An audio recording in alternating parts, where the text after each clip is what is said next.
Today on DIY with RP, we're going to wire up a Leviton 220 wall plug.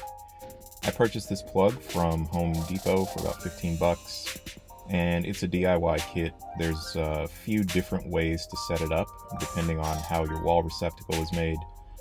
In this case, ours looks more like just a big traditional wall plug.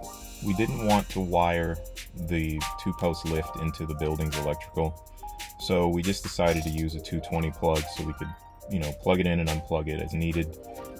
So what I did was I preset all the leads. I identified which wires go where.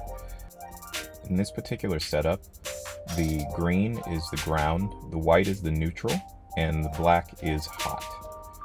The black wire goes on the left side of the plug, the neutral goes on the right side, and then the ground will go straight up the middle. I put everything in there. I loosely screwed it all in place just to see if everything was long enough.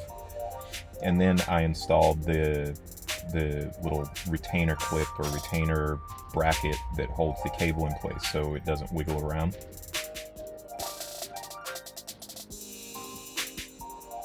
Once everything was tightened up, I put the backing on. Now, the backing has little slots that hold those leads in place to keep them from wiggling around freely.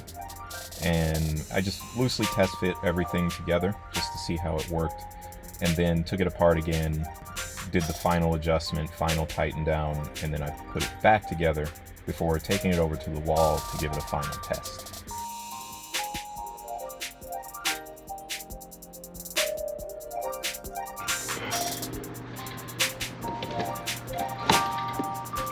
All right, no explosions yet. Let's see what we got.